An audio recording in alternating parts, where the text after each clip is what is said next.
happens when you go on diet after diet after diet and don't really have a plan on how you're coming out of those diets, eventually where maybe you are continuing to cut calories, but you're no longer losing weight, you might even be gaining weight.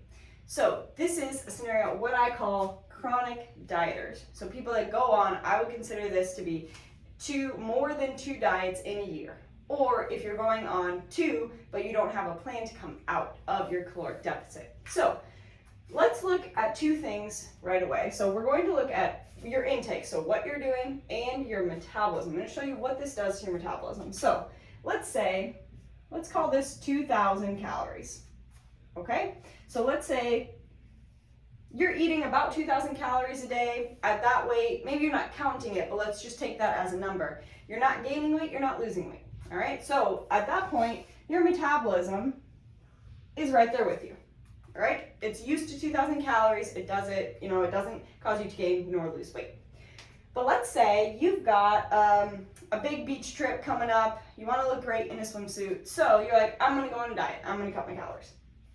So let's say all of a sudden one day you cut to here. Let's say you go down to 1,500.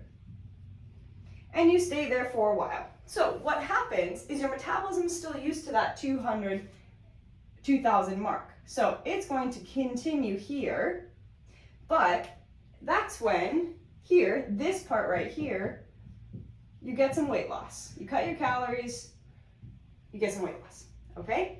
But what happens is your metabolism has a slow tail. So eventually, if you keep going at 1,500 calories, your metabolism will then reach that again. And it's gonna say, oh, okay, I guess we're only eating 1,500 calories now.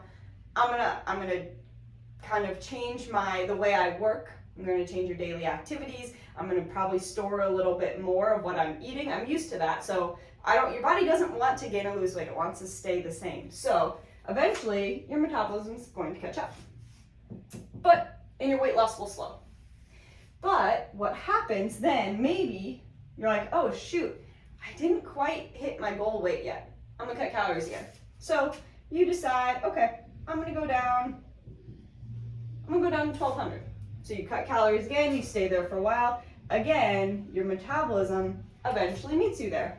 And maybe you get a little more weight loss. But then your beach trip happens, and you go, you have a great time, you're proud of yourself, how you look, but then in a weekend, you're off. You are back up to, what if you're back up?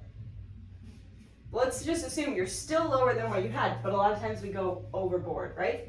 All of a sudden, you're back up to 2,000 calories, maybe 1,800, something like that.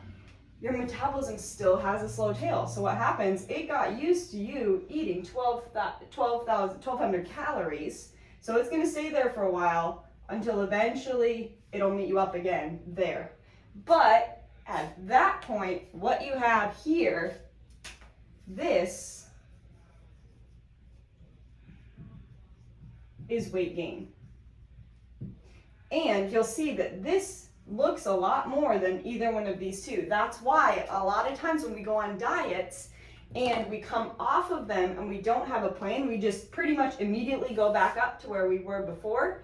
That's why it causes sometimes you to gain more weight than you lost over the course of your diet. So let's look at what happens next. So, oh no, I gained all that weight back again. Okay, I'm gonna go down. I guess like 1,200 didn't work for me. I'm gonna go down. I'm gonna go all the way to 800 calories. All right. Here's the thing: unless no one's body is going to be happy at homeostasis at 800 calories. Probably, I'm gonna cut the graph short here. Probably your body's gonna tap out at about that 1,200 mark. Okay, that is something that's based on your basal metabolic rate, that the amount of calories that you need just to survive and not gain, not lose weight, and not do basically any daily activities. And then, if you don't know what that is, drop a comment below and I'll help you figure that out. It's different for each person. But what I'm saying is that eventually, if you're under eating, your metabolism is you're not going to get this weight loss that you got because the metabolism isn't going to fall below, let's just say, that 1200 mark. It's different for everyone. And what happens at that point, maybe you could have hormonal issues, you might have a decreased sex drive, you might, be eating less but gaining weight. And you're like, how can that be? I'm eating less, way less than I ever did when I was way up here, but somehow I'm the same weight, or I'm heavier than I was before. And that's why, this whole picture is why when we go on diets multiple times throughout the year, eventually it seems like our weight loss stops. And that's because our metabolism is smart, okay? It will meet you where you're at, and you will see some results if you do a correct, good, sustainable diet. But as soon as you go off that diet, or if you try and cut below your basal metabolic rate, you probably will not see any more weight loss. All right, and we've got a myriad of issues that could be happening. You could be having hair problems, skin problems, all of these things that could be coming because you are under eating.